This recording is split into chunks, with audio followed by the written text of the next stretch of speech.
you call me old-fashioned if I kiss you in the rain in Manhattan. Oh, I can't wait until my lips are on yours. I can't help the way that I'm feeling. The way you look tonight is so appealing.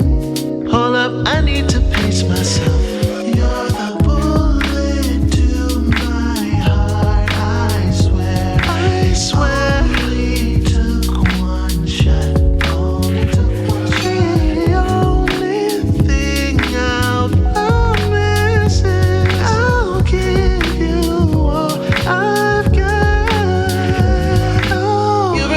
My favorite bourbon. Take a sip of you, baby. I'm swerving from left to right, left to right. You remind me of my favorite bourbon. Take 2 more shots, you know I'm swerving from left to right. Yeah. Look. Alright. Now pretty bourbon brown eyes, can I grab you off the shelf? You sweet but you strong, I gotta have you to myself. I'm trying to let you know that you're the only drink I'm trying to pour. Girl, it's Dunton, aka the slurring bourbon connoisseur. And look, I had a couple, so you know I'm telling the truth. I don't settle for kettle one, I don't settle for goose. First we had a couple rounds just to see how it go. Now it's time to tap that barrel, girl, let's see how it flow. You got that caramel dripping, now I'm sipping. They can't take you straight, but baby, I'm built different. It feels different. Listen, you keep getting Dunton loose. You far from the jungle juice, but you keep it 100 proof. I don't need no Coca-Cola or no Sprite for you. And yeah, you good on the rocks, might put that ice on you. You got that Jameson, that Johnny, or that Jack, and you can miss me. I need bourbon in my life, cause baby, you my favorite whiskey. Come on. I don't want you holding back. Tell me everything, and I do mean everything, everything. It's off Alaska. You know that this liquor been flowing faster than free fall. If we keep going, I might not be able to recall.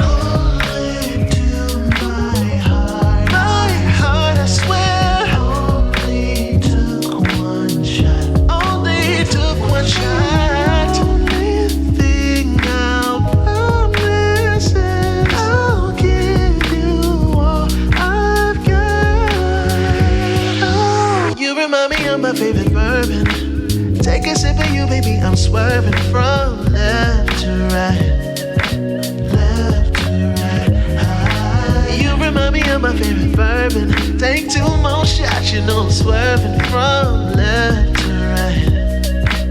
Oh, let the band play on, and they be playing our song. Girl, it's Dunton, aka the slurring bourbon connoisseur. And look.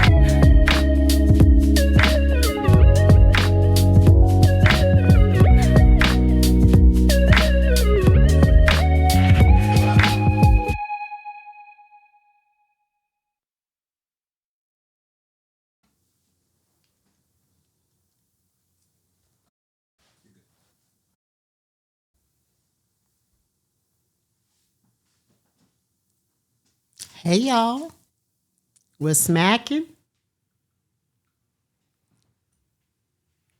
What's smacking? How you crack-a-lacking? What's crack-a-lacking? How you macking? How y'all doing today? We're fancy today because we're drinking top shelf. Happy Thursday. Happy Thursday to you all. Ooh. Yes. Hey, Miss Yvonne. Hey, Lioness Nala. Hey, Natty. Hey, London. Hey, K-Lock. Hey, Big Stove. Yeah. Stove's in the lights out already. Now, I had to make a grand entrance, right, with my fur.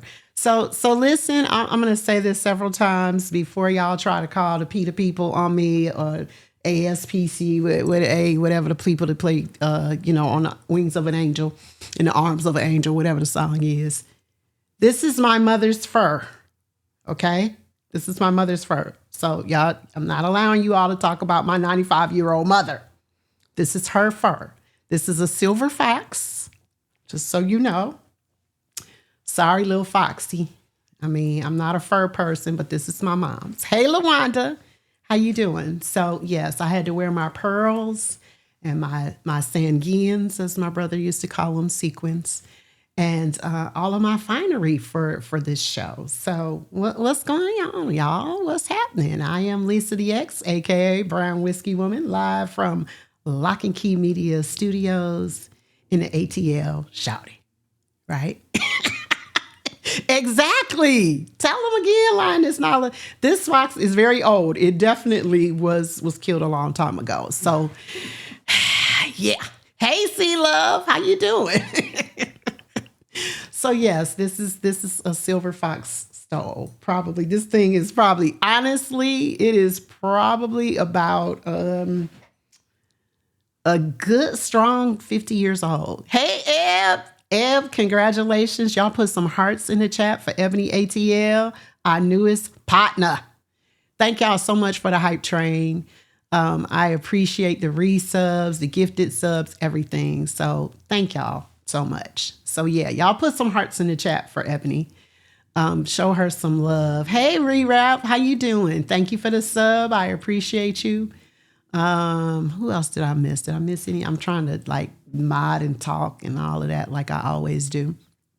Who else? Oh, Psalmist. Thank you. Psalmist gave a gift sub. Thank you for the gift sub. I got you, Eb. Thank you for the resub. Natty, thank you so much for the gift sub to Lawanda. I think that was. Yeah.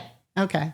All right. I want to say thank you. I still want to say thank you. Even though I have, wonderful mods that take care of all of that, I still want to say thank you. I appreciate it. And Big Unc, thank you, Unc. I appreciate you and enjoy dinner. But thank you for the resub. I appreciate all of you all. So, y'all, tonight, we are drinking Top Shelf. Hey, DJ Tree, thank you for stopping in. Thank you for coming back. I appreciate you. We're drinking Top Shelf tonight, but the last show that we had was a Winter Wonderland show. And I drank some Jack Daniels, some Bailey S'mores, which was excellent, some Bourbon Ball Cream, that was by Old Smoky, and everything was rated a 5. And it was absolutely delicious. We enjoyed it. However, last Thursday, we did not have a show because it snowed once again in the ATL. It snowed on Tuesday, the Tuesday before the show. So I have a Winter Wonderland tale that I must share with you all. I might have to take off the fur. I might get hot. I don't know. And I got a Marfa Luther the King fan up here. We're going to see. So what had happened was, so every story that starts like that, right? What had happened was, so last Tuesday it snowed. So I am a double caregiver. I've shared this freely with you all. So I have to basically wait for somebody to come home and relieve me before I can go out and about and do various things. So on Tuesday, I was waiting for my son to come home so that I could go out and take care of some things. So he comes home. I'm in the shower, getting ready to get dressed. He leaves me this little note that says, it's starting to snow a little bit. It's flurries, right? So I was like, okay, cool. So I get out the shower, I get dressed, I look out the window, and it looks like the kind of snow that's just going to hit the ground and melt, but not accumulate. And before all the Midwesterners and the people that live up north start talking about it's just a little bit of snow, remember here in Atlanta, we're not used to that, nor do they have the equipment to tackle the ice and snow. That's really the main issue, that they don't have the equipment. So it's not so much the snow. The snow is not really like the really big deal. I am born and raised Detroit, Michigan, but I've been here a good portion of my adult life. So I am what I consider to be a Motown peach, but I grew up in the snow. I know about the snow. So I'm looking out the window and I'm like, see, tell them Atlanta does not have the salt trucks and all of that stuff, right? Salt mopeds. That's what Solomon said, pretty much. So y'all just take that part out of the story, okay, and listen to the story. So I decide I am going to beat the snowflakes, and I'm going to go out and do what I got to do. So I drive 12 minutes from my house to the store. I get to the store. I go in. There are some people there, standing in line. Natty, thank you for the gift sub. Getting their stuff. Not a whole bunch of people, but a fair amount of people. So I'm standing in line. Hey, bearded baritone, how you doing? Yes, I'm stepping out for Studio 54, right? This is my mom's fur, bearded baritone. So I'm in the store. I come out, and there is accumulation, like about a good strong 2 inches of accumulation on my car on the ground. So I'm like, okay, I might need to go home, because I was going to go to the liquor store and a couple of other places, but I was like, nah, I think I just better go home. Hey, Vader Mix. So I get in my car and I'm creeping along, y'all. I'm creeping along. I'm driving real careful. Thank you. I now have a Muffalo Lou for the King fan, just in case I get hot in this fur. So, and I said fur. Yes. Hey, Blue Majesty, how you doing? So I get in my car, creeping along. It's snow on the ground. I can tell it's ice. And so there are 3 routes that I can take to get back to my house. So we just going to call them 1, 2, and 3. So I decide that I'm going to take route number 3. Get on the road, going down the road, snail's pace, but my car is sliding a little bit, right? So I'm like, ugh. So I'm going slow. Get to a certain point, I start seeing all of these cars on the side of the road. People have gotten out of the cars, abandoned their cars. Some cars over in the ditch. I'm like, ooh, this is bad. This is not a good situation. So I decide I'm going to turn around and go back the opposite way. Pull into the subdivision. By the time I turn around and go back, gonna head out of the subdivision and go to the left instead of the right. It was black ice. It was snow. It was all of the above. It's like 4 or 5 cars at right in front of the subdivision. So I can't go anywhere. I got to sit there. So I'm sitting there and I decide I'm hungry. I should have a snack. Now in my car, I have all type of stuff. Like I'm prepared, right? I have coats, I have blankets, I have an emergency kit, I have water, and I had some cheddar cheese Cheez-Its. So I got out of my car and I got my cheddar cheese Cheez-Its and my water, and I decided I was just going to sit there and have me a snack. Hey, Lil Unique. So I'm sitting there, I'm having my snack and waiting basically for the area to clear so I can just go left instead of going right, because I see all these people trying to go up the hill and they just spinning out. So this guy comes behind me in a truck. He pulls up. He gets out and he's like, so what's your plan? What you gonna do? I said, I'm gonna go to the left and go back the way that I came. He said, yeah, I'm thinking I'm gonna do the same thing, right? So then he says, you got snacks? I said, yeah, I do. He said, can I have some? I said, sure. So I get out the car and I give him some Cheez-Its and some water. So he's like, thank you. So he goes back to his car. So finally, the intersection kind of clears up. People move their cars around and I'm able to go out, go to the left. The guy's behind me. Well, there's a hill. Atlanta is extremely hilly. Trying to go up this hill, I'm spinning out. So this guy comes down, he taps on the window. He's like, put it in 2. Put it in 2 and just punch it. So I look down at my gear shift and I see a R, a N, and a D. I do not see a 2. Okay? So I am confuddled and confused. I'm like, okay. Then he says, well, turn off your traffic control system. Thank you all so much for the hype train. Thank you for the gift subs. Like, I appreciate you. I'm like, okay, but I did know about that. I know a little bit about cars, right? So I did know about that. So I take that off. So I'm trying to gun it up the hill. So finally, I get up the hill.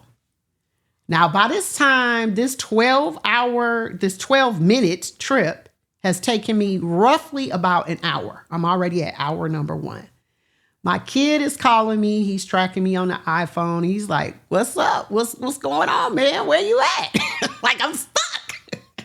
I'm stuck like Chuck, but I'm trying to get home. So I make it up the hill, right? And then I decide, okay, again, there's 2 routes I can take. So I'm trying to assess what is the best route. So I picked this route because it looks like the road more traveled. I go up the street. I'm just easing along, right? I'm making it. And I'm talking to my car, y'all. So my car's name is Black X. That's her name. Because it's a Mazda CX-9, right? So it's Black X. I used to have a red CX-5, so she was Red X. So this is Black X. I'm talking to her. Girl, we can do this. We can make it. We can get home. Me and you, we got this. We got this. We got this. She doing the thing, right? So we're going up the street, and my kid, again, is like, Mom, you good? I'm like, yeah, I'm good. He's like, I see you, and it says you're 11 minutes away. I was like, okay. So I get to the end of the street, and then, again, it's 2 routes to my house. I can go to the right. I can go to the left. I look over to the right. There's a whole bunch of cars stalled in the middle of the road. I'm driving past cars that's like over in the ravine, people walking, all type of shit happening. So I decide I'm going to go left. I go left, and then I'm right in this subdivision that's directly behind my house. Y'all, I'm literally like 5 minutes from my house. 5 minutes. I'm easing my way up the hill. My car does about 2 360s. Smashes into somebody's trash can. And I'm like, shit. What is happening? What is happening? So she spins around facing the opposite way, but she's in front of these people's driveway. So I get to thinking, okay, I'm going to go to these people's house, ring their doorbell, see if I can pull my car into their driveway, and then come back and get it later, right? That's the plan. I get out of the car, and mind you, prior to me going out, I had talked to London on the phone. And so London was like, you still out there? She had texted me. She was like, you still out there? And I was like, girl, yeah, I'm still out here. So it's like, now we at like an hour, 30 minutes that I've been out. So I call her on the phone, and I'm like, I'm okay, but I'm on this icy hill, and the car spun around, and, I'm going to go to these people's house, ring the doorbell, blah, blah, blah, blah, blah. I am talking to her on the phone, y'all, but I'm outside of my car because I'm getting ready to go ring the people's doorbell. My car slides sideways down the hill. It's just sliding, right? And I'm like, no!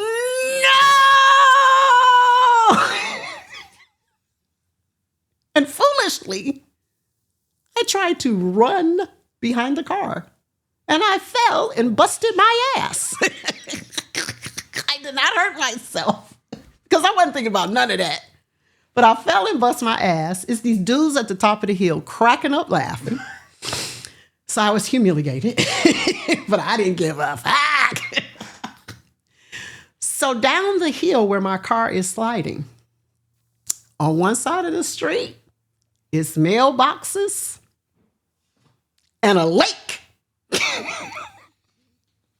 On the other side of the street is mailboxes, bushes, and a ravine with a clump of trees. I'm like, girl, just stay in the middle. Stay in the middle and don't hit nobody's car. So she slides down the hill. I get up off the ground. I got snow on my ass. I do a fast walk. I'm like, she spins around twice, crashes into some bushes, and lands right in front of this other lady's driveway who happens to be the last house on the left. I know that's cliche, but she was the last house on the left. And I hit her mailbox. Okay, not hard, but I hit it. I run down to the car. I get in the car. I said, thank you, girl, for not going into the lake or the ravine. I pulled into that woman's driveway. I ring her doorbell and I said, ma'am, I'm out here. I'm in your driveway. I live in the next subdivision. I'll come back and get my car like tomorrow. She said, okay, that's fine. I pack up my little grocery bags. I got some reusable bags. And I am packed up like a packed mule. And I am trudging through the snow. And it is now getting dark. So listen, y'all, I had some issues with my sciatica last year. And I would say I'm probably at 95%. I've not gotten back to 100%. But when I tell y'all I was marching like a damn majorette to my house, if I had a flaming baton, that's all I needed.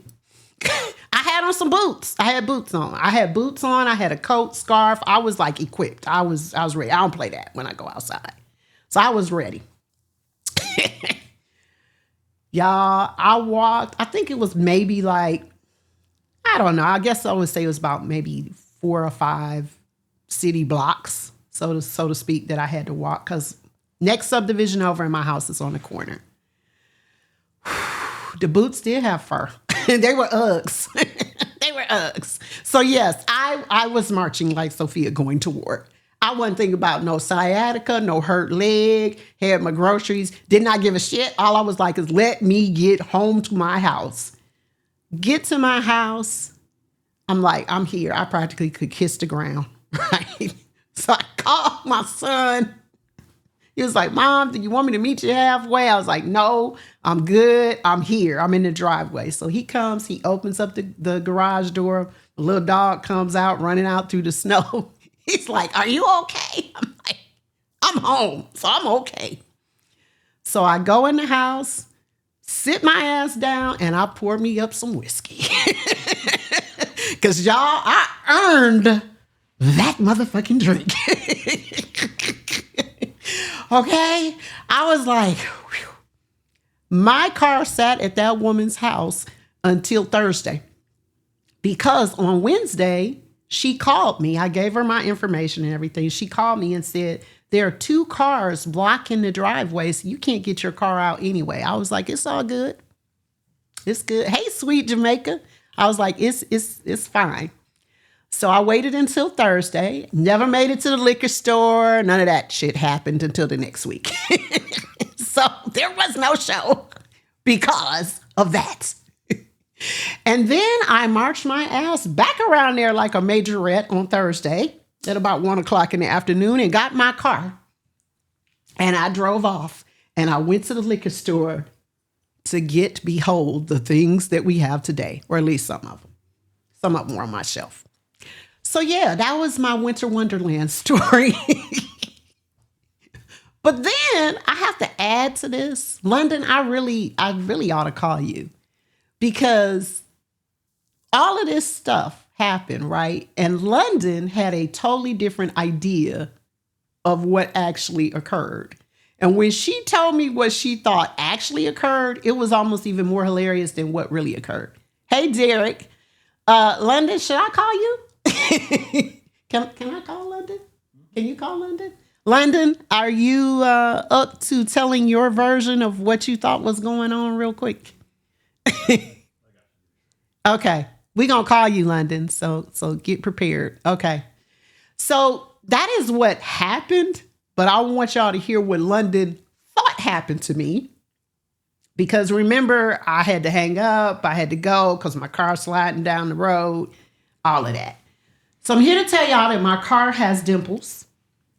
She has some dimples in the front now from hitting trash cans and mailboxes and whatnot.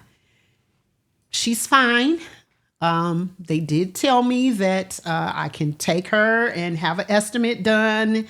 And, if it's less than my deductible, I'll do it myself. If it's more, then I'll file a claim. So, yes. So, that is what had happened. So, moral of the story is don't try to beat the snowflakes. It ain't smart. And be prepared. Have Cheez-Its and water and all that stuff in your car. So, yeah. We got London on the phone. We got London on the track. Say hi, London. Hi, London. Okay, so London, I want you to give them the the version of London live from the streets, the ATL. When I called you and I told you that I was in front of these people's house and I was gonna try to go in their driveway and park, and then I told you my car was sliding down the street. Pick it up from there. Okay. I already knew she was out there, and she was stuck the first time. And so, she's all calm. She's like, girl, I'm stuck. I'm like, stuck? What the hell? So she get off the phone with me, because she's trying to get unstuck. And my son called, and I remained very calm on the phone with her. But when he called, I was like, this girl out there stuck, and I can't get the fuck to it. Ain't nobody get the fuck to her. She just stuck in the goddamn snow. So, calm down. She calls back. She said, well, I made it around the corner, and I tried to go up the hill, and now I'm just stuck halfway up the hill. And I'm like, up the hill? So I didn't know she was outside the car. She was like, yeah, I think I'm going to go and I asked these people, can I drive in their driveway? But I don't know if I can get it in the driveway. Then she goes, it's raining. And I was like, raining? She's like, it's raining. That in my head. I'm like, Lord, she in the goddamn car. It's the river on one side. It's bushes and ravines on the other side. And she could roll it down this hill in the car. So then she comes back and she said, she told me like, yeah, I was able to get it into the parking spot and all that good stuff. I got out the car. In my head, I thought my friend did a motherfucking Colombo. She done went down the hill, got the fuck out the car, and rolled out the bitch. Colombo. While the car was still sliding down the hill. This is all I can think. Until she was like, no, London, I was outside the car talking to you when it rolled. And that's what London saw in her head when she told me the story. So basically, she thought that I jumped out of a rolling car. She thought I was MacGyvering. I thought she was in the car. You got out, you jumped out the car, and you was rolling down the downhill. So y'all, this and I was trying to figure out how the fuck she get out that time. She didn't get hit with the door or nothing. Right. Big Stone says Starsky and Hutch. Exactly. That's us. Starsky and Hutch. Right. Like my girl was magical that day. She did some shit I could never do. Get up, move the damn car going down the hill. So that's like a little peek inside London's mind. Like I talk about the whiteboard of my mind. That's London's mind. That's what London thought that I was doing. But that was inaccurate. So thank you, London. You're welcome. Bye. Bye. So yeah, no stunt double, nothing like that. So no, I did not jump out of a moving car, despite what London thought. I just busted my ass in my Ugg boots. That's all. So anyway, that's where that happened. But this week, y'all, we're drinking top shelf. Okay, so let me get into that. Right, we are drinking some top shelf stuff. I have never done top shelf. Hey, Miss Tish, I didn't get a chance to formally say hello, but how you doing? I've never done top shelf on my show. Usually we drink mid shelf. So we have a video that we're going to show in a little bit And let me tell you what we're going to be tasting. We are going to be drinking Willet Reserve, Crown Royal Reserve, Jeffersons Reserve, and Diggs Boys. And then we are going to watch a video about the most expensive liquors. We're going to be tasting all of these, and we are going to be talking about what qualifies as top shelf. So I want to talk about that. Reroute said it's too crazy to be true. Listen, the tales of L, the things that have happened to me in my life, y'all, I mean, seriously, sometimes when I just recount them, I'm like, is this real? Like, did this really happen to me? Did I hallucinate in an auditory sense, or did I hallucinate in a vision sense? You know, because some of it seems very unreal to me as well, but that happened to me. That actually happened to me. So exactly. I mean, and I have a very vivid imagination, but that one right there.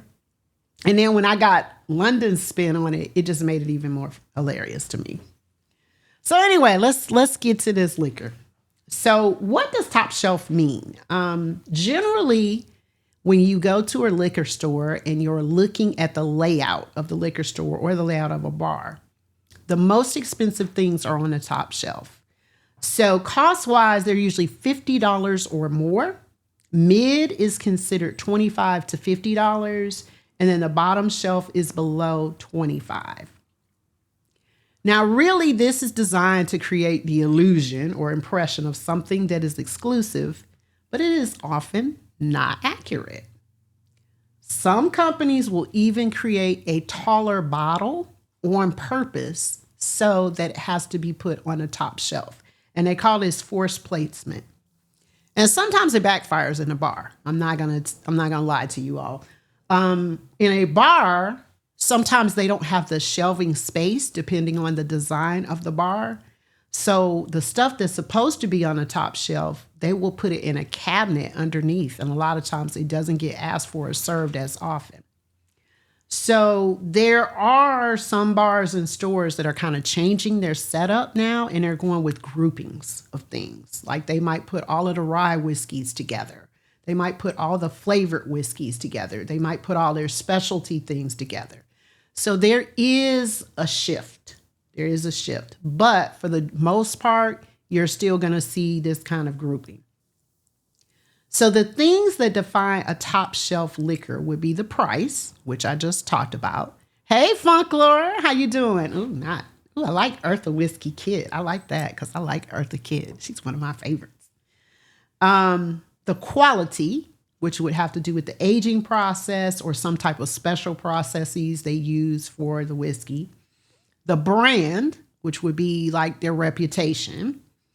Rarity, if it's hard to find or if it's in limited quantities, and then craftsmanship. So the craftsmanship can be related directly to the liquor, but it can also be related to the bottle. So if a bottle is super ornate, like a lot of Japanese whiskeys, they put a lot of craftsmanship into the bottle. So even though the liquor inside of it might be average, the bottle is going to make it considered to be top shelf. Okay. So there are a lot of really popular top shelf brands, and I'm going to read them, but I went with some things that were a little bit different to taste tonight. Hey, Crazy Berry Town, how you doing? Blade and Bow, Blanton's, Angel's Envy, Basil Hayden, Michter's, 1792, Uncle Nearest, Elijah Craig, George Stagg, Whittle Jane. All of those are considered to be top shelf brands. Hey, DJ J. Edwards, how you doing? All of those would be considered to be top shelf. But I am tasting some that are not as common. And I did choose these on purpose. Some of these have been on my shelf. They were gifted to me and I just hadn't cracked them open. So I am going to taste a couple of those as well. And I will talk to you about those. But again, generally speaking, if the cost is $50 or more, it is considered to be top shelf. So let's get into the first one. I really went all out besides my fur and my pearls and all of that. That's I have real glasses. That's an understatement about you going all out. I know that is. So now they say I'm too short to reach the top shelf. You got to get help.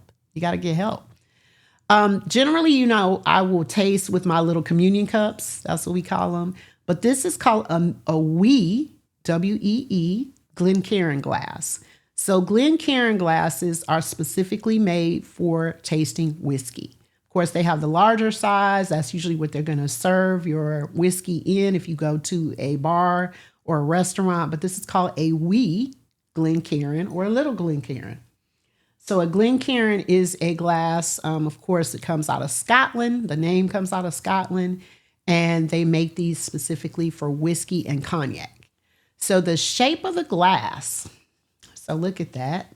You guys can see the shape of the glass at the top. And then look at the side of it. This is supposed to help the aromas to come out a little bit differently and a little bit more robustly to you. That is the reason why it has the shape that it does. Most glassware is shaped a certain way for that reason, like wine glasses, champagne flutes. There's a reason behind the shape of them. So I'm going to be using these tonight because I figure, hey, we drinking top shelf. We might as well drink out of some glass instead of our plastic communion cups. So I am starting with Crown Royal Reserve. So this is what the bottle looks like right there. Crown Royal Reserve. Am I turning it the right way? Or should I put it right there in front of me? There we go. That's what it looks like. So this is Crown Royal Reserve. This has been out since 1992. The cost is $55 to $60. It's 80 proof.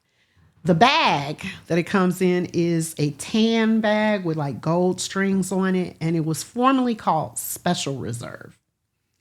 Crown Royal was created in 1939 as a tribute to King George VI and Elizabeth I. They were the first reigning monarchs to visit Canada. It was available in Canada only until 1964. And then they were acquired by Diageo, which is one of the big conglomerates that owns a lot of liquor companies or a lot of liquor brands. They revamped the bottle in 2024 and they actually list an age statement. A lot of Canadians do not list age statements on their bottle. That's not uncommon, but they did list an age statement of 12 years. This was gifted to me, so I really don't know how old it is. I know how long it's been on my shelf, which is roughly about, I think it's maybe about 6 years old on my shelf. So we're going to taste it. So I've never had this before. So I'm going to be tasting this and we're going to see what it's like.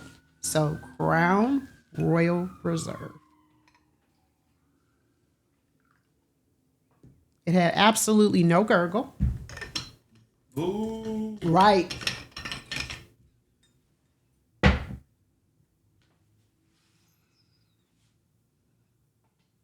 So I smell cinnamon strongly and vanilla.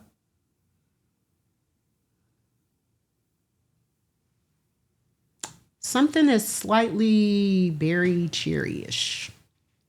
And I say berry cherry because I'm kind of getting some like blackberries, but then something sweeter like cherries. Okay. So Crown Royal Reserve. Cheers, y'all.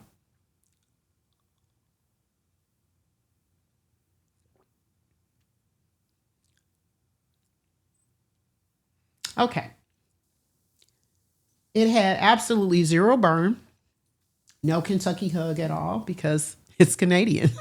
So I guess it can't have a Kentucky hug. But zero burn. Over the palate, I would say strongly vanilla.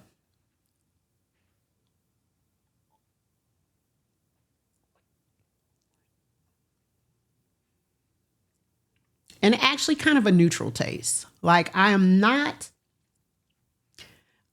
tasting any flavors distinctly. Vanilla is what I would describe strongest. Kind of tastes like vanilla and whiskey. And I know that I always get on y'all for saying it tastes like alcohol, right? When she say she gets on us for doing it, that means she gets on me for doing it. Not you, Malik. And you, both of y'all. Yeah, because everything smells like alcohol. Everything on us, like, it just smells like alcohol. He always says, he's like, I'm like, what does it smell like to you? Alcohol.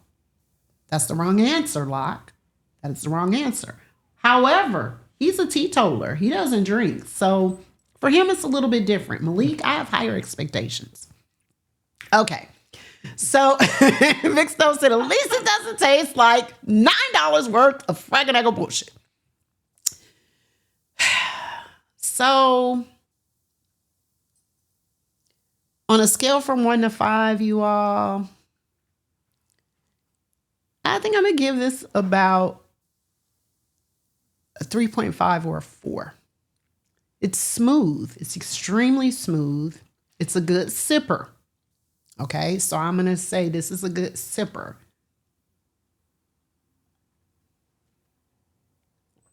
I'm just trying to see if I pick up anything else. Mainly vanilla is what I taste. A slight amount of cinnamon, kind of as it gets to the rear of the palate. But mainly vanilla, but very, very smooth. I'm gonna go with 4.5. Okay, so I'm gonna write that down. That's my rating on that. I'll go with 4.5 on it for the smoothness. Okay. So, all right, Crown Royal Reserve, and whoever it was that gifted me, and it's been so long that I don't remember. All right, so the next one that I want to talk about, and I do have my little crackers here to cleanse my palate, my little table crackers, my communion crackers. So you have to hear me crunch.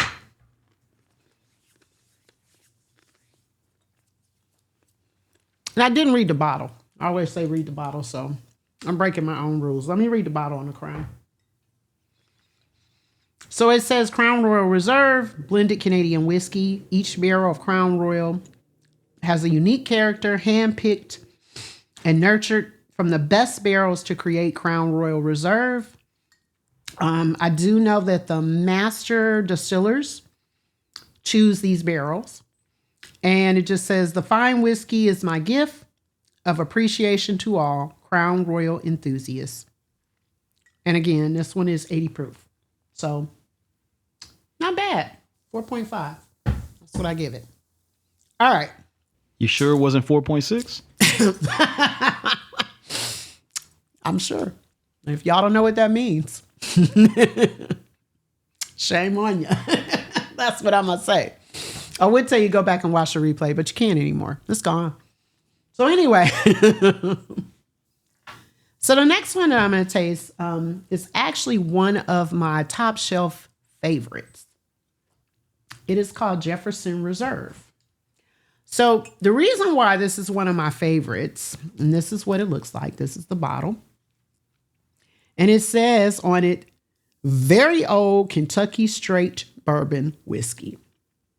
Very small batch. So we're going to talk about some of that verbiage on there. All right. Well, let me talk about this particular bottle. Jeffersons Reserve has been in existence since 1997. The proof on it is 90.2. I don't know how they came up with that 0.2. It's like the 4.6. They have about 14 offerings. The main 4 are the Ocean Aged at Sea, the Reserve, which is this one. They have one called Tropics, which is aged in humidity. And then they have their small batches. So there are a lot of different iterations they have. Hey, Mr. Nate, how you doing? Make sure you check out their website. That all of that information is going through Stream Elements. It's a father-son team. The son's name is Troy Zoller, and the father is Chet. But Jefferson goes back 8 generations when Trey's 8th generation grandmother, however many greats that is, guess 8, right? was arrested in 1799 for production and sales of spirituous liquors. Her name was Miriam McLean, and they do have a special iteration that they offer under her name. They're housed in the Kentucky Artesian Distillery, and it says small batch. So I want to talk about small batch a little bit. What does that mean when you see small batch on a bottle of whiskey? There is no legal definition, but usually it does mean about 200 barrels, give or take. Approximately 160 to 180 bottles, depending on the size, come from one barrel. But the reason why I like Jefferson is because they do a lot of experimentation. So you all have heard me talk about that when whiskey is put in the barrel, that is where it gets its color and its flavor, right? By being in the barrel, it's pulling from that barrel. But it also has to do with conditions in the rickhouse where it's stored, right? So you have heat, you have cold, you have snow, you have rain, you have all of these factors that are basically helping to season this whiskey. They do a lot of experimentation. So I talked about aged at sea. So Jefferson Ocean, which is actually one of my favorites, they take the barrels out to sea on a ship, and it agitates the barrels. And the sea air influences the taste of it. Of course, the rocking back and forth influences the taste. And they have different voyages. And if you go to their website, you will see all the different voyages that your whiskey may have taken based on your bottle number. So that's really interesting. They put it in different environments. They experiment with wine barrels, oak staves, and that's the part of the barrel or the staves that have been seared, soaked oak cubes, humidity, lots of stuff. They have a lot of great classic cocktails on the website. So make sure if you're into your classic cocktails, your old fashions, your Manhattans, go to their website. They have a lot of really good information. So I am used to the Jefferson's Ocean. That is the one that I'm familiar with. I've never had this one before. So I wanted to taste this tonight. And it has a little tag on it. And I'm going to read that. It says Jefferson's Small Batch Bourbon. And it says, never put off till tomorrow what you can do today. And it says, like our third president, this bourbon is complex, elegant, and full of sophistication. Jefferson's Reserve is allowed many years to age slowly and reach maturity naturally. And they got some other, rigmarole in there. They talk about the proof, 90.2. So on and so forth. And they had a signature of the master blender. So let's taste it. Let's see what it tastes like. Hope it got a gurgle. I'll just say that. So I'm popping the cork on this. It does have a real cork. I like that. Again, if you store your bottles at your home, you want to make sure that you put them on the side at some point so that the cork is getting moist. Yes, I said that. Otherwise, the cork will dry up and break off into your whiskey. It is not going to affect the taste of the whiskey, but you don't want bits of cork, floating around in your whiskey. Okay? So, let's see.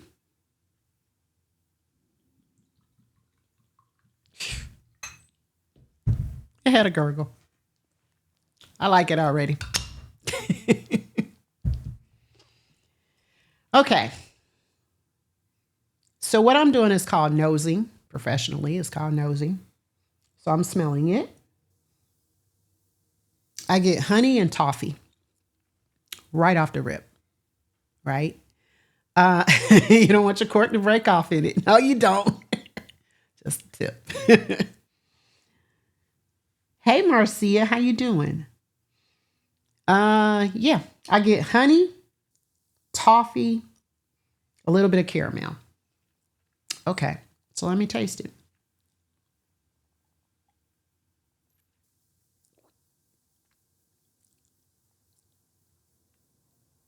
That is positively delicious.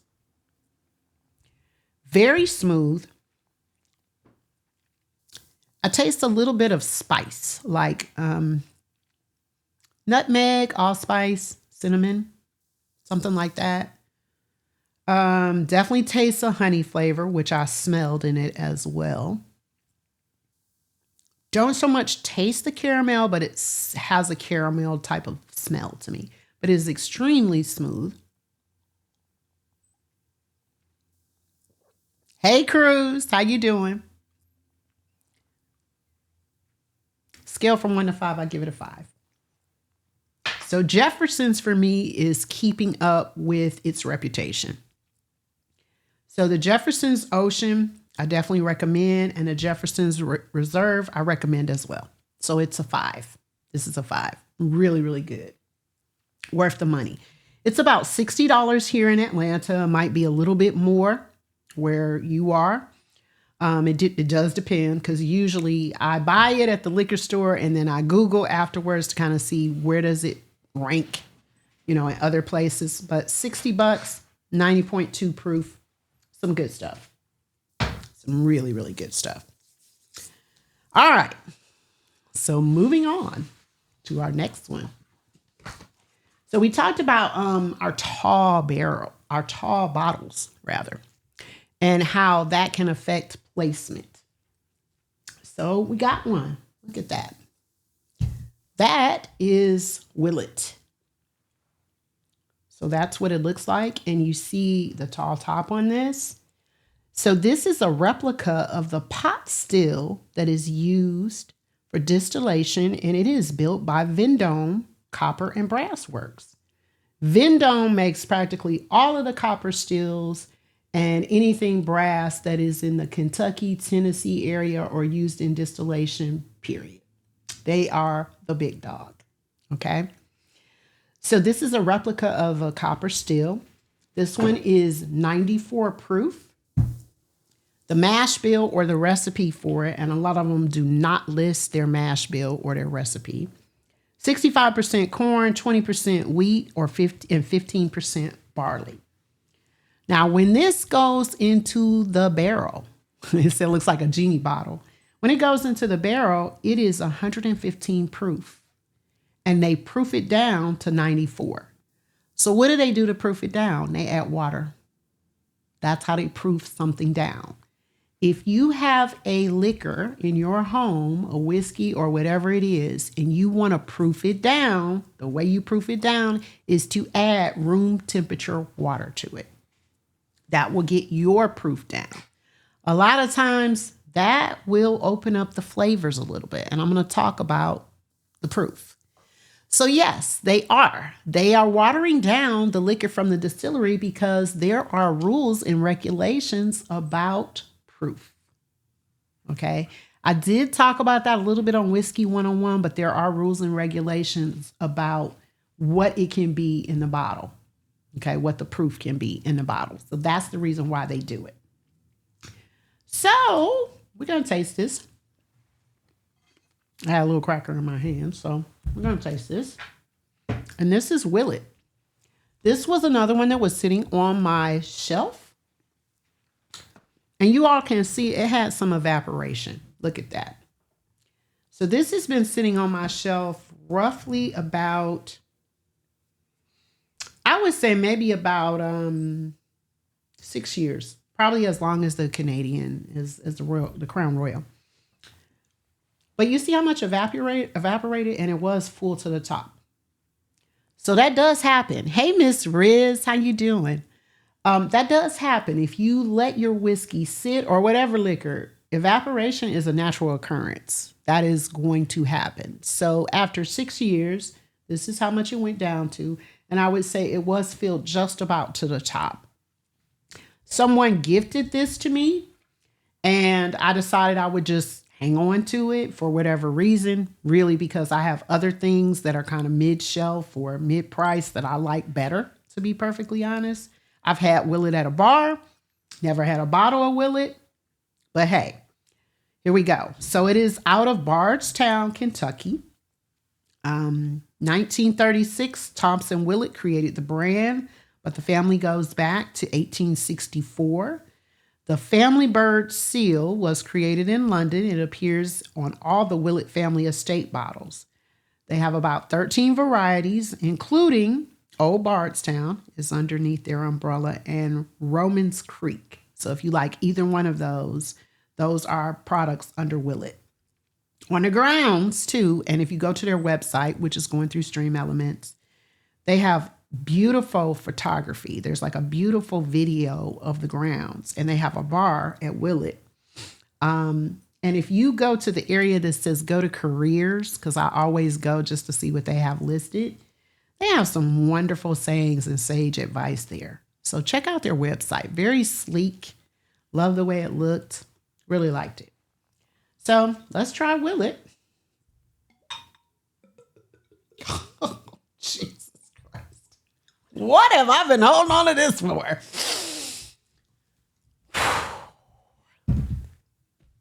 That was fantastic. I think we need a pack of cigarettes in here for you.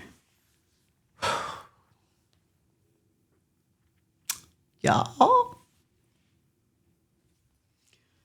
Woo. Okay. Okay. You want to pick up Martin Luther King? I don't smell a lot. Not smelling a whole lot. When I nose this, I am getting Salmons. Not Virginia Slims. Bring me back a pack of Cools and a St. Ides. No. That was a neighbor of mine. He used to say that in Detroit. Wow. One of my neighbors, yeah. But anyway. But I say that's real specific. Yeah. A pack of Cools and a St. Ides. Right. That's what he always used to say. Right. So smelling this, I am actually not getting a lot. I am getting a little bit of honey.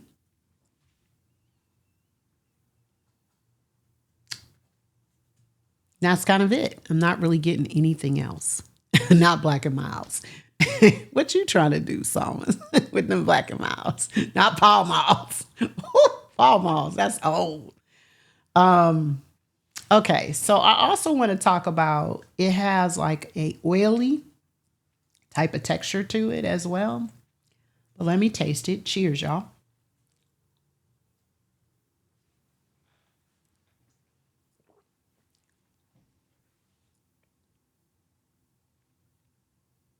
Okay, let me taste it again.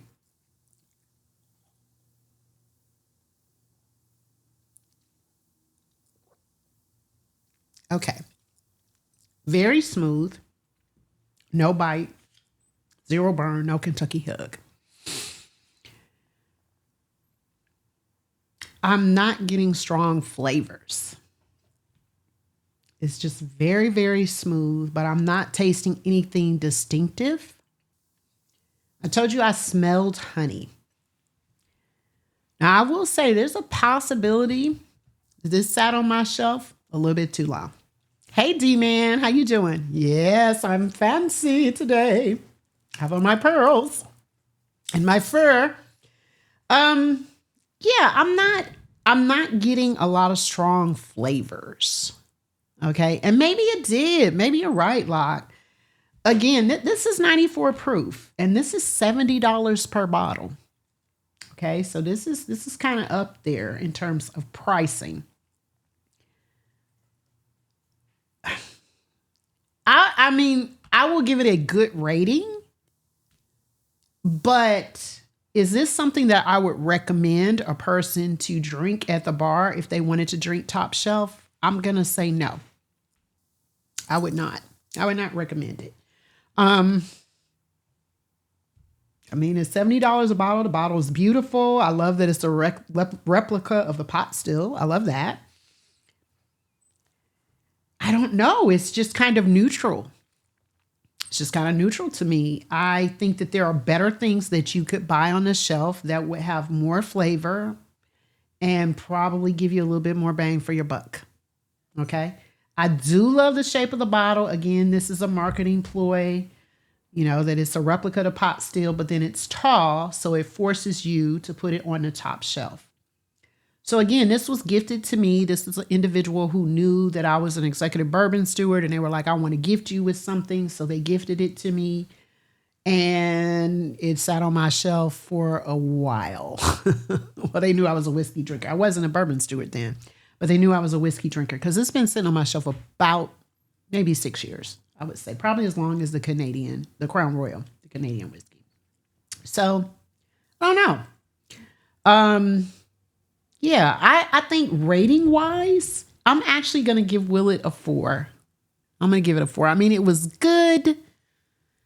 I might give it a 3, honestly. I'm going to be honest. I'm going to give it a 3. Okay. I thought it was good. Okay. Vader Mix said he doesn't like Willet. Yeah, I'm not a fan. This is my maybe second or third time having it. I've had it in bars. I think it's okay. I just think there are other things that you can drink that are better. So there we go.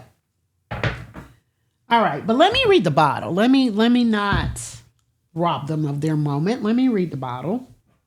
I think it says it's aged in new white oak casks until fully mature, bottled by hand at the peak of perfection in taste, quality, and aroma. Please enjoy in moderation, so on and so forth. Handmade by master craftsmen using time-honored methods in the art of distilling, handed down from one generation to the next, made from pure limestone spring water, which is what they have in Kentucky. That's what makes the whiskey better. Carefully selected grains and proprietary strains of yeast. Bottled, aged, and distilled at Willet Distillery in Bardstown, Kentucky. And it has a patent number on it. So very pretty. 94 proof, Kentucky straight bourbon. If it says Kentucky straight bourbon on the bottle, that means it was aged in the state of Kentucky for at least 2 years. That is what that means. Quick question for you. Yes. Why would that have a patent number on it? That's a good question. Probably because it's a replica of the still. That's what I would think. And they don't want anybody to patent to duplicate the bottle, because it is actually the still that sits in their distillery. And they probably do not want you to replicate the bottle. That'd be my thought. Don't know, but that's my thought. Okay, so moving on. Go to the website, though. It's beautiful. I will say that. And they have a restaurant on the grounds that looks absolutely delicious. I mean, I tour the distillery. I would do it. Okay, I would definitely tour the distillery. Okay, so y'all, we have a video that I want to show you all before I get to my very last item. This video is about the most expensive drinks in the world. So I wanted to show this so that you all can see when you're out there with your fur and your pearls and your diamonds and you being fancy, what you might want to drink, when you're just out there balling. So let's roll tape on that and see what it looks like. The joy of drinking alcoholic drinks was discovered a long time ago, in around 10,000 BC. Everyone enjoys a drink now and then. So if you've ever wondered what the most costly alcoholic bottles are, keep watching the video. Welcome back to our YouTube channel. In today's video, we'll give you a list which contains the most expensive alcoholic drinks that you can enjoy. There's premium bourbon. Then there's the category of booze that sells for millions. Everything about these pricey spirits, from the perfume to the tasting notes, to the ingredients to the distilling process, makes the drink better in every way. Number 10. Diamond is Forever Martini, $10,000. Andy Goates' bar, Uncorked in New York City, serves the Diamond is Forever Martini. You must order this drink 72 hours in advance. The first step in booking this vodka martini, however, is to contact with a jewelry expert who'll create a custom diamond ring to sit at the bottom of the drink. Grey Goose vodka, fresh lime juice, and a diamond ring for a special occasion go into this martini. The drink's price ranges from $10,000 to $15,000, depending on the diamond you choose. Number 9. The Winston Cocktail, $12,916. The Winston Cocktail is one of the most expensive alcoholic cocktails in the world, including a dash of Grand Marnier, a hint of chartreuse, a hefty amount of cognac, and a trace of Angostura bitters. The cocktail is named Winston in honor of Winston Churchill and costs $12,916. Joel Heffernan of Club 23 is the main man behind the creation of this drink. The cocktail set a new Guinness World Record for the most expensive cocktail in 2013. Number 8. Revolution by Bombay Sapphire, $200,000. The sapphires and diamonds decorate the exquisite handcrafted crystal clear bottles of Revelation by Bombay Sapphire. The flask has been transformed into the shape of a massive jewel. The scotch is lethal enough to please the taste sensors on the inside. The brand began its rollout at 5 major airports, with a significant portion of the proceeds going to cleft surgeries in impoverished countries. Number 7. Armand de Brignac Rosé, 30L Midas, $275,000. The champagne bottle, which is valued at $100,000.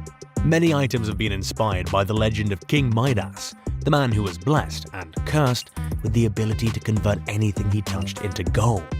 But few have been as luxurious as Armand de Brignac's Midas bottle. The 30-litre bottle holds the equivalent of 40 regular-sized bottles, which is 750 ml bottles of champagne. Armand stands just over 4 feet tall and weighs only 145 pounds. The price is in line with the exquisite structure and the high-end liquor contained within. For the past 30 years, the gold-painted bottle has encased the highest-rated alcoholic beverage. Number 6. Macallan's Lalique Scotch, $464,000. The 64-year-old Lalique Scotch in a crystal decanter reaches a record-breaking price of $464,000. This unusual Scotch is aged in Spanish oak casks that may have been seasoned with sherry. The dream flavor, on the other hand, betrays itself by pouring into the air and up towards the clouds. Surprisingly, the entire selling profit is donated to the worthy purpose of providing safe drinking water. Number 5. 1945 Romani Conti wine, $558,000. The second most expensive alcoholic beverage bottle is the 1945 Romani Conti wine, which costs $558,000. The nectar comes from Vosny Romani, a quiet town known for its spectacular vineyards. In addition, the Romani Conti wine has a unicorn vintage associated to it. Only 600 bottles of the highly concentrated wine are created in a limited edition. For the same money, you could buy several cases of excellent wine, even exceptional Burgundy, which works out to roughly $100,000 per glass. The high price of Romani Conti can be attributed to both magnificent quality and simple supply and demand theory.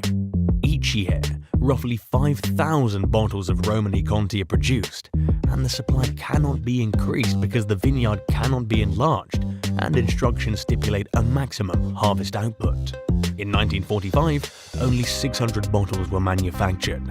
Despite its premium price, Romani Conti is a good choice due to its scarcity and global demand for Burgundy. Finally, the brand's investment and profit-taking are protected by the pristine storage for more than 75 years. The wine was on sale at Sotheby's, and they described it as concentrated and exotic, with seemingly everlasting power, a wine at peace with itself. When you consider the provenance of having this bottle, it's clear why it went for $558,000. Number 4. Diva Vodka, $1 million. Vodka is said to relieve all of your materialistic tensions and transfer you to a land of pixies. But is it really worth spending $1 million on? Let's get down to business with this 1 million vodka. In 2021, the drink is ranked 4th on the list of the world's most costly alcoholic beverages. Blackwood use a precise technique to extract the Diva vodka from Scotland. The juice is filtered 3 times. First, refining. The vodka is ice filtered before being passed through Nordic birch charcoal. Second, ice filtration. Third, Nordic birch charcoal. And finally, a trampled chunk of jewels and diamonds. Finally, the finest bourbon is carefully placed in an elegant star-studded bottle. That helps increase the cost of the drink, but the real expense comes with the packaging. Number 3. Rosso Baltic Vodka, $1.35 million. If you've ever wondered what the most expensive vodka is, you've come to the right place. The price of a bottle of Rosso Baltic vodka is staggering, $1.35 million. Each bottle top is composed of 24 karat gold with inlaid diamonds, and the bottles come in a distinctive design of antique autos. But don't worry, unless you're a Russian billionaire or oligarch, you won't be subjected to any bizarre marketing campaigns or be followed across the internet by advertisements. These pricey alcoholic beverages are reserved for the ultra-wealthy who are willing to part with a few $1 million for luxuries. Companies like Boston Beer, Constellation Brands, Diageo, Brown-Forman and Molson Coors Beverage offer a variety of cheap alcoholic beverages. Number 2. Billionaire Vodka, $3.7 million. Verez wasn't joking when he labeled this vodka the Billionaire Vodka, as it is by far the most costly in the world. A bottle of vodka that costs $3.7 million is simply unaffordable unless you have hundreds of billions of dollars to spare. You'd think a brand with the word billionaire in its name would be among the top 10, and yes, you're correct. The second most expensive alcoholic drink is Billionaire Vodka, which has the slogan, "It's good to be the king." Billionaire Vodka makes all of its alcoholic beverages by hand and on demand. Each bottle is manufactured in small micro batches to preserve exclusivity, using a top-secret Russian recipe. Each of the 5-liter bottles is completely covered in 3,000 diamonds and Swarovski crystals, and designed by Leon Verre. Number 1. Isabella Eiley Whiskey, $6.2 million. Whiskey connoisseurs with a lot of cash should travel to England and speak with the luxury beverage company about purchasing a bottle of Isabella Eiley. Isabella Eiley is said to be the world's most expensive whiskey, with a price tag of $6.2 million. Purchase a bottle of Isabella Eiley, and you'll receive a decanter encrusted with over 8,500 diamonds and 2 bars of white gold dust. Oh, and the whiskey comes from a very old single malt cask, according to the label. It's covered in 8,500 diamonds, about 300 rubies, and the equivalent of 2 bars of white gold, all of which are set in a magnificent English crystal decanter. Each Isabella Eiley bottle is handcrafted according to the customer's preferences. Isabella Eiley whiskey makes the world's most costly alcoholic beverage. So, if you could, what would you like to spend it on these expensive drinks for a day?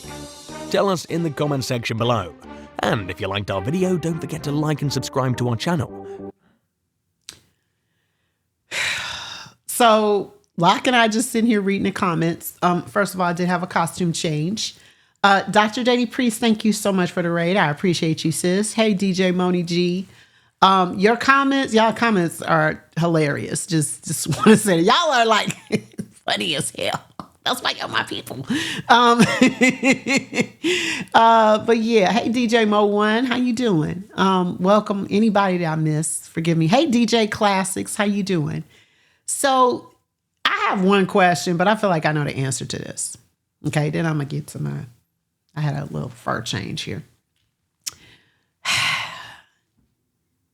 Locke and I said if we had it, we would not spend it on that. And y'all know I like my liquor, but I would not spend any millions of dollars on that. But see, thing is though, most of those were clears, not browns. Yeah. A lot of them were clears. So that's why you won't drink it anyway. Well, I mean, I would drink it if somebody gave it to me, but I'm not. She's like, I would drink it. I just won't enjoy it. Well, let me just tell you all this. So here in the United States of Americas, okay, yeah, I said Americas, you hear a lot about Pappy Van Winkle, right? Being one of the most iconic but elusive rare brands. Pappy is like $12,000. So that's the reason why Pappy was not on this list. So I have a friend of a friend of a friend who invited me to a gathering at a person's individual. This was probably about maybe 12 to 15 years ago. And this gentleman on his shelf had some Pappy. He said, hey, y'all want me to crack this open? I was like, hell yeah. We want you to crack it open. I don't care what they say. I want you to crack it open. So he cracked it open. And I had a taste of Pappy Van Winkle. And that bottle was probably valued somewhere between $12,000 and $15,000. That's the most expensive thing I've ever tasted. It did gurgle. It did have a gurgle. It was good, but do I think it was worth $12,000 to $15,000? No, I can't say that I thought it was worth that. But I was just excited that I got the opportunity to taste it. So anyway, I don't feel like I really need to answer this, but if y'all had that kind of money, would you spend it on any of that liquor? And I'm going to just point out, D-Man is in here. He sent me this video probably about maybe 4 or 5 days ago it was on IG, I think. But these people went to a tasting. What? What? D-Man. Oh, D-Man. Okay. You can say your pee was worth 12. This is true. This is true. You can say that. So, D-Man, for the people that are in the golden showers and shit. Oh, just saying. I'm just tossing that out there. I'd be like, and I got the lights turned off on me. This is a damn $1 million golden shower right here that you're getting. So there you go. I just had to say that. So anyway, would y'all, he just went completely dark on me.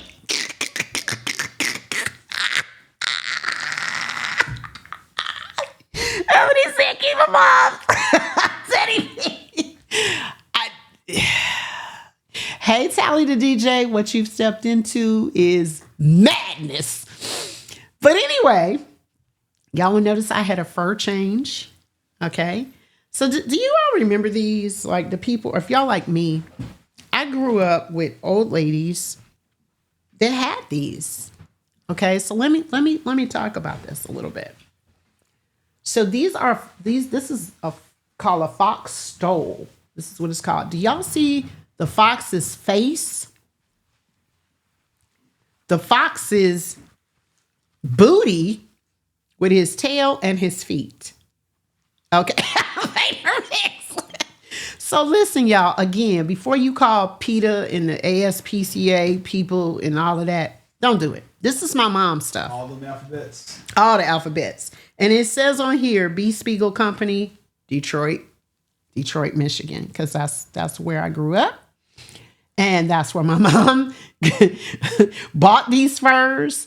So, yeah. Yeah. See, D-Man know like 5 of them. So this was like the shit back in the day. When I was little, y'all, I was scared to death of these because they had the eyes and the nose and the feet and all of that. I was scared. I was like, that is like a living animal. Now, this is the deal. I am not a fur person at all. But my mother and my sister growing up in Detroit, fur is the warmest thing you can wear. Okay, I will say that. It's undoubtedly the warmest thing you can wear. I'm not a fur person. I never owned a fur coat. But this is my mother's stuff. And I'm going to tell you, I don't care if you call PETA on me, I'm keeping my mom's stuff. My mom is 95 years old and I'm keeping these. I might do something with them creative. Y'all better not be trying to throw no paint on me and no shit like that. But yes, these are the foxtails. So I thought they were perfect for the show today. Yes, he loves it. Thinking about Dietrich. Oh, Dietrich Furs in Detroit, right? So yeah. I was afraid of these when I was little, though. But anyway, I'm keeping these for all prosperity. So we are down to our last tasting. Okay. And this is actually a Black brand, and I'm really, really proud to feature this. Yes, this, you know what? Doc pointed out something. This fur matches my tattoo. Because I have a fox on my arm. Look at that. So my fox is a magical fox. He's called a kitsune. And when he grows 9 tails, he turns white, and it's a sign of wisdom. Is it as magical as your 7 inches? Oh yeah. No, I don't have more than 7 inches. I have more than 7 inches. I mean, my shit's magical. Okay. My dick is big. Okay. The wood that I'm slinging it's magical. Now I'm not trying to scare the women away. Just saying. But I have a magical dick. What is a good size for my magical dick?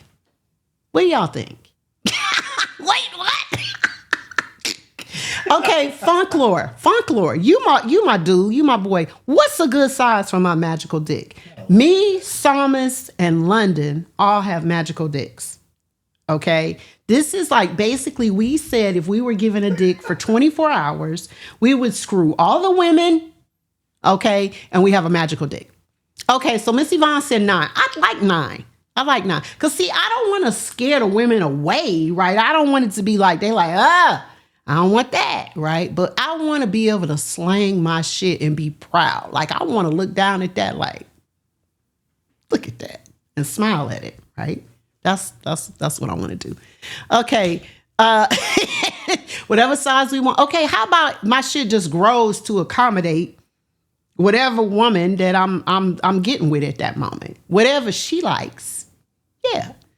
So yeah, I don't want to be like a tripod though, Locke, because again, I don't want to scare the women away. Cause I ain't gonna lie to you. If that thing is too, I ain't fucking with that. I straight up tell you, that's okay. I'll take the 0. I'll take the incomplete, all that. You can take that and you can get the hell out of here. That's what I'll say to you. So, yeah, okay. So LaWanda said somebody on another stream said 12 inch. I think 12 inches is excessive. That's my personal opinion. Okay, yeah. If this ain't a left turn. D-man, do we not take lefts, rights, and all types of curves and loopholes and roundabouts, and we get on the freeway and then we get off and take the side streets? That's the type of shit we do here. Okay, so 9 is 9 the agreement. If y'all think 9 is a good size for our magical dicks, put a 1 in the chat. 9. I think 9 is good. Because a little bit more than average, because average is like 5 to 7 is what I read. Okay. So, yeah. Okay, 1. Okay, all the women said 1. Okay, there we go. So 9 inches is the size of our magical dick. I like it. Yeah. Okay, thank you. Now, I'm going to tell y'all, I ain't mad at 7. Sorry about that, y'all. I took her down this rabbit hole. This is all my fault. I'm sorry. This is all my fault. I'm sorry. It is all your fault, the voice of God. You see the places God takes you? You see that? You see where God takes you? Okay, the opinions given by Brown Whiskey Woman are not necessarily those of K-Lock and Lock and Key Media. You see, I put that disclaimer out there. So anyway, the voice of God. How about if I say that? The voice of God on the stream of Brown Whiskey Woman as portrayed by K-Lock. Anyway, let me get into this liquor. So this is a black brand.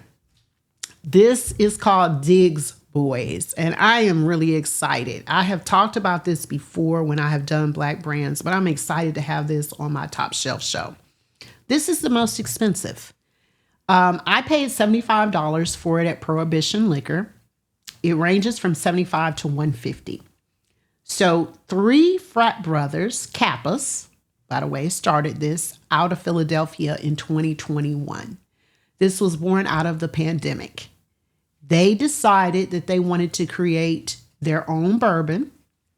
They were sitting around during the pandemic, like a lot of us, and trying to figure out what they wanted to do next. And this is what they came up with. So if you don't know, Diggs is named after one of the co-founders of Kappa, let me get it right, Kappa Alpha Psi, Elder Watson Diggs. And he actually wrote the Kappa hymn. And I happen to know that he wrote the Kappa hymn because shout out to my late great husband who was a Kappa. So shout out to the noobs. but Elder Watson Diggs. So they came up with this name because, of course, they're frat brothers, they're Kappas, so they were like, we're the Diggs boys. So let me read to you about this one. I love the bottle, and again, tall bottle. It says, in 2020, 3 friends bonded through fraternity, came together to create a bourbon with the spirit, class, and sophistication their community embodies. Embracing every success and achievement of their ancestors, Diggs Boys continues a legacy of excellence. It has a batch number. It says achievement in every bottle, which I absolutely love. And it is Diggs Boys Bourbon Whiskey. It is 93 proof. That's what it looks like. And I like it. I love the way the bottle looks. I just like the shape of it. I think the squareness of it. And then on the label, it says achieve. So again, just kind of an inspirational message there. And it says achievement in every bottle. So I'm really honored to have this on the top shelf list. Of course, Uncle Nearest is also on the top shelf list. I mentioned it as well. So though I have tasted this before, I am going to taste this again. Plastic cork, but again, for economical reasons, plastic corks are the way to go often. So let's pour it up. Now, it is not going to have a gurgle because it was opened and oxygen gets in there. So generally that will affect the gurgle. You usually only get the gurgle when you are popping open a bottle for the first time. The first pour. So cheers to the Diggs Boys.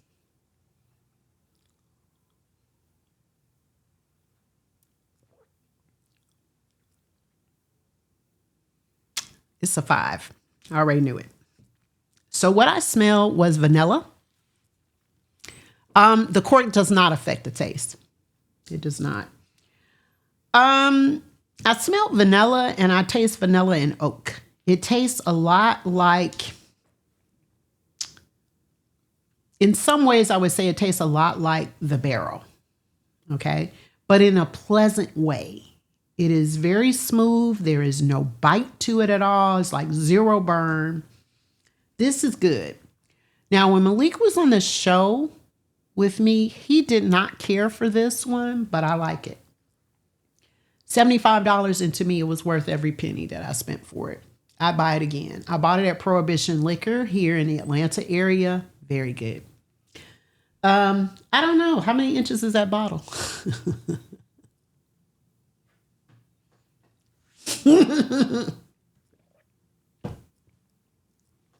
It's square, so that's an issue. I'm just gonna say that. Now this one, how many inches y'all think that is? You got a ruler? You got a ruler handy? Just saying. Hey Diz, how you doing? Nala turned off the lights on me, and he turned off the lights on me too. I need a little bit more girth. That's just me. Okay, so Lioness Nala says 7.5. Miss Yvonne says 7. So we getting a ruler. We gonna measure, but y'all are saying 7. Okay, Salma said it could be a sit and spin. I'm gonna go with, actually, I think it's like, I don't know, y'all might be on it with the 7 because I was gonna say 6, but I think y'all might be on it. So I'm gonna say 8. We're gonna see. We're gonna measure it and see what it's looking like. But anyway, it could be a sit and spin. I don't know. Yeah. But anyway, beautiful bottle. But Diggs, getting back to Diggs, if you have it in your area, please support. Because this is the thing. You know, Black brands are coming up. We have Uncle Nearest really paved the way for a lot. And we have some other ones. And next week, I'm going to be doing some of my favorite things. That's what the show is going to be called, my favorite things. So I'm going to be tasting some of my personal favorites and sharing information with you about those. Diggs is definitely on the list. I probably will not taste it next week because I tasted it this week, but it's definitely on the list. My foxtail sliding all around. I'm going to have to put the silver fox back on. This is the red fox. Want to act up. Come on, girl. Or boy, you need to act right. But no ruler? Okay. So we're gonna have a ruler to measure it, but they said, okay, Lot, look at it. What do you think? Just in terms of a measurement. Okay, wait a minute. He ran back down the steps. He had to check something else. But anyway, I was just curious. I never thought of it before. Again, this has been sitting on my shelf for probably about 6 years, along with the Crown Royal. So just in recap, the new things that I tasted were the Willet, right? And I said I gave the Willet like a 4.5. I'm going to give it a 4.5. Okay, no, that's not true. I'm going to get a Willet a 3. I'm going to be honest. I'm going to be very candid and very honest. I am going to give the Willet a 3. Putting my rating there. I'll make sure I get that right. The Diggs boys, I give a 5. No doubt about it, hands down. And then the Jeffersons Reserve, I give that a 5. Really like that. Again, Jeffersons Reserve they are keeping in step with me because I really like Jeffersons Reserve. So I'm giving that a 5. And then the Crown Royal Reserve, I gave that a 4.5. I gave that a 4.5. The Willet, like I said, I gotta go with about a 3. Okay. So this is the Crown Royal Reserve right here. And I gave that about a 4.5. Because it was good. It was smooth. So again, I chose some top shelf liquors that were not necessarily so common because I do think that whiskey drinkers and all of my whiskey drinkers like Big Stove and Vader, they know that there are a lot of other brands out there. And I know some of you all that are whiskey drinkers, there are other things out there that are considered top shelf. Again, $50 or more. A lot of it does have to do with ingredients, the way that it's crafted, but usually the cost is the thing that determines whether or not it's top shelf. So I told you I want to talk to you a little bit about proof because you notice that all of these had a high proof. The Crown probably had the lowest proof at 80, but most of them were 90 or above. So I want to talk about proof, okay? So generally speaking, the higher the proof, the richer and more robust and intense the flavors are going to be. But then I told you all water will proof it down. So if you put a couple of drops of water in what they usually use, it's called a pipette. They put a couple of drops of room temperature water, that proofs it down. Okay. But it can also open up the flavor. They call it the taste will bloom, or it'll allow it to bloom. It will open it up. Ice freezes it and shuts it down. Okay, so when you add ice to your drink, you're actually kind of freezing the flavor, so to speak, but the room temperature water will open it up and give you more flavors. So higher proof has its benefits and lower proof has its benefits. And there is a lot of debate about this, right? Proof does have to do with the amount of alcohol to a certain degree, but it's more about flavor, okay? When they say amount of alcohol, that's alcohol by volume, right? And then whatever it is, so if it's 50% alcohol by volume, that means that it is, you double that, and that's how you get your proof. So proof is about the amount of alcohol in it, but the proof is really about the flavor. So you're right. It does have to do with the amount of alcohol, but it also has to do with flavor. So there are a lot of people that will debate on this, especially people in the whiskey industry. And they say that if you use a higher proof whiskey in a cocktail, it's going to taste better. I disagree.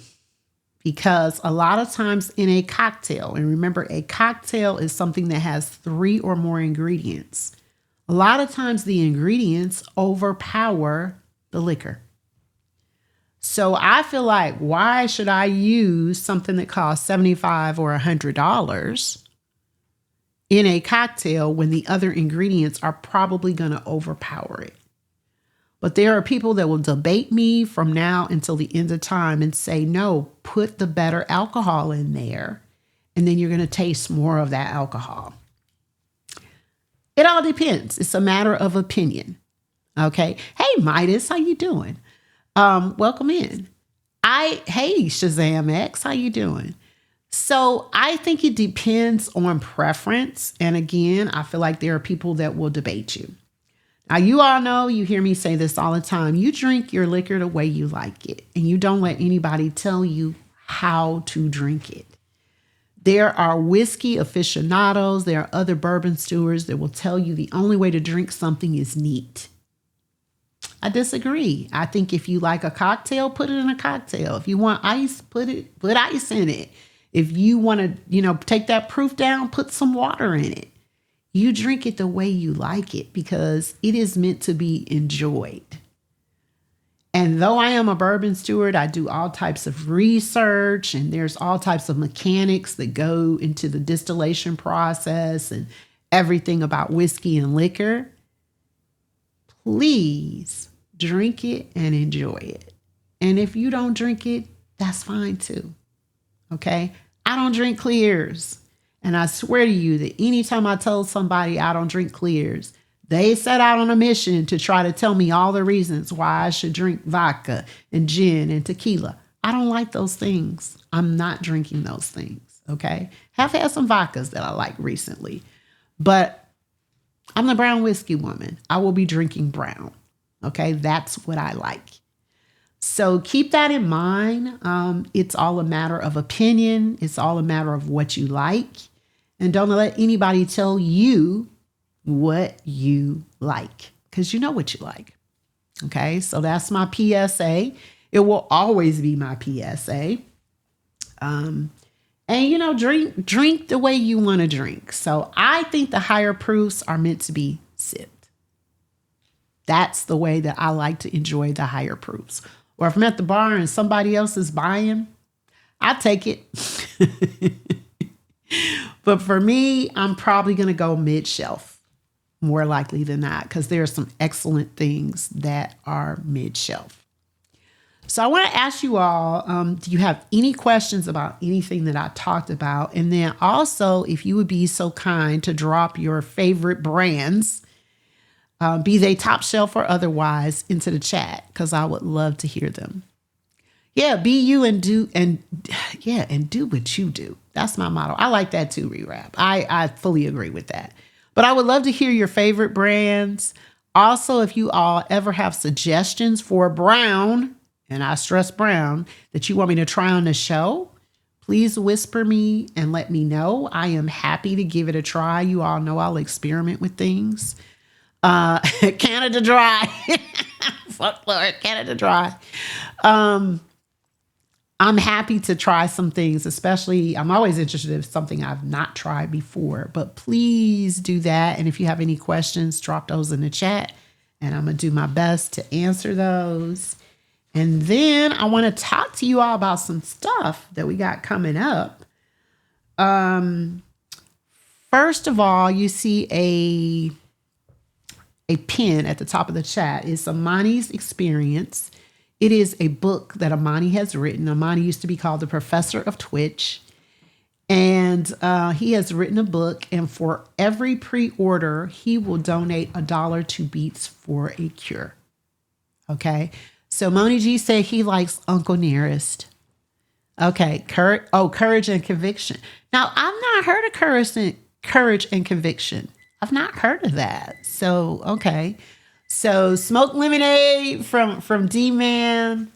Orange, we drink your brown. Okay. I saw Sunkiss. I saw that. Okay. E.H. Taylor and I.H. Harper. Okay. Now, E.H. Taylor, I have heard of, but I've not heard of I.H. Harper. So might whisper me on that because I'm not familiar with that. Okay. So Magnus Cigar Blend. Okay, Vader. I should know that because Vader is a cigar smoker. So that makes sense. Definitely makes sense. And a lot of people are doing that. A lot more liquor companies understand the pairing between the cigars and the whiskey. Those things kind of go hand in hand. So a lot of them are doing more creative blends and things like that. So I really like that. So, okay. So Duke and Dame, Black owned. Tally. So Tally, tell me is that a local thing? Duke and Dame? Because I'm always looking for my black owned products. Okay. I.W. Harper. Okay. Thank you. Thank you, Midas. Okay. Sprite, Sunkiss, all of that. Okay. Courage and Conviction. Okay. Moni G. Okay. You said watch the show. All right. Because Moni G does have a great liquor connection. And he has a cabinet, y'all, that is like to die for. So if you ever go into his stream, he plays house music. Please follow that dude. But he has a fantastic liquor cabinet. Okay. So check that out. But the book plug, I wanted to go back to that. Again, he will give $1 to every pre-order for Beats for a Cure. Make sure you put it in the comments. So make sure you order that. You can order it directly through his website or through Amazon. And then we got a lot of stuff coming up. So first of all, I want to thank everybody that supported Twitch the Musical, which happened this past Saturday. It was fantastic. We got a lot of great feedback, so much so that we will be doing a part 2 on March 1st. So thank you, D-Man, my collaborator, my partner on that. He always supports me and my sometimes wild, crazy ideas, but he always supports. So if you were there for that, I hope you enjoyed it, and there will be a part 2.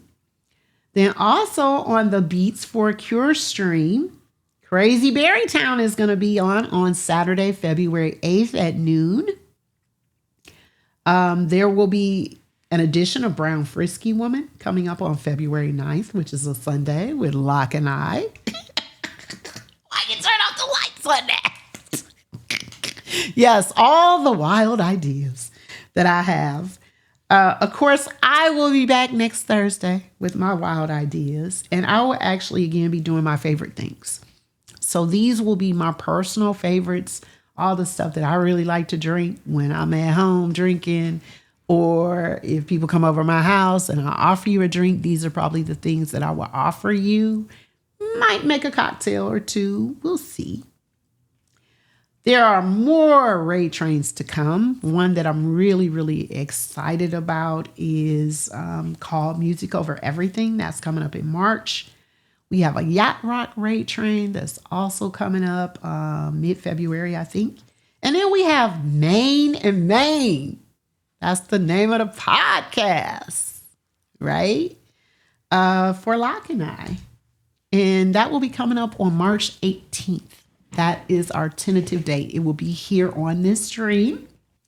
I'm really excited about that. Again, if you all have topics that you would like for Locke and I to discuss, please whisper either Locke or whisper myself under Lisa the X. I am really, really excited about that and looking forward to it. And then at some point, Locke and I will be back on the check-in with Mimi Berry under Morning Wood or something. We'll be talking about something.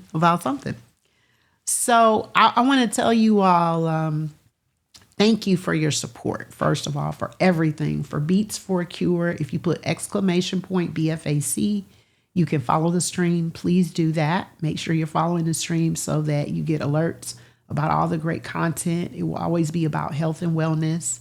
I kicked it off this month with an intention setting. The streams are not recorded. Okay, so you cannot go back and watch the VODs. That is because it is under the DJ streaming program. So if you miss it, you miss it. So you want to be there. Okay, make sure that you're there and you check it out. So I just want to say again, shout out to Ebony ATL. Congratulations, sis. So proud of you. So happy for you. One of Twitch's newest partners. And I am so glad that you did the damn thing. Okay. Just want to say that. So we're going to get out of here. I will be back next Thursday with my favorite things. Crazy Berry Town's coming on the 8th. We got Brown Frisky Woman on the 9th. We got more raid trains, Maine and Maine. We got a lot of stuff happening. So I just want to say to you all, always, I love you. I don't ever take your time for granted. I appreciate you so much. And Ebony, if you are still in here, I would love for you to choose where we're going to rate to. Eb, are you still here? If you are, say something. Say something, girl. How about the foxtails are like warmer than the stove? I don't know how this is. Maybe because it's tighter around my neck. But thank you all. Thank you all so much. I appreciate you. Is Ebony still around? I know she might be busy doing other stuff. Is she? Yes, no? I think she's out doing partner things. She's out doing partner things. Okay, let me take a look at who's on. So we can see where we're rating. And y'all, I'm drinking my Jeffersons Reserve. I think that might have been my favorite. Okay. So I just got the word that Black Girl Gamer has a birthday today. So signing autographs and stuff, right? Exactly. So since she's celebrating her birthday today and she has actually supported me on the spinning autism raid train, let's raid to her. Let's go over to her, to our gamer friend, Black Girl Gamer. And she is celebrating her birthday. So please go in there. Tell her happy birthday. Hang out for a bit. She's dope. Is that fox? Is that fox poop? Is that what you said, Vader? Okay. Okay. I'm doing a tasting. Those are not shots. There's a difference between shots and a tasting. Generally speaking, this is how much you get for a tasting. So that you know, they usually say 1 digit full. So that's 1 digit of your finger. That's what you get when you go to a tasting. Now I poured mine a little bit more. I admit I did because I wanted to taste and then retaste and all of that stuff. But that's what you get when you go for a tasting or a flight. Also, those of you coming to OMU, I will be there doing Whiskey 101. Looking forward to it. And we will be tasting some stuff. Okay, so I am looking forward to talking to the peoples and us tasting some liquor and having some fun and talking some shit with y'all in person. So we are raiding out of here. I will be back next Thursday for my favorite things. And after that, I have a very special Valentine's Day show planned for you all. It's going to be a lot of fun. You have to wait and see. Make sure you follow me on social media so that you can see the flyers. Shout out to London Michelle, who does the flyers for me, for D-Man, and for a lot of other people here on Twitch.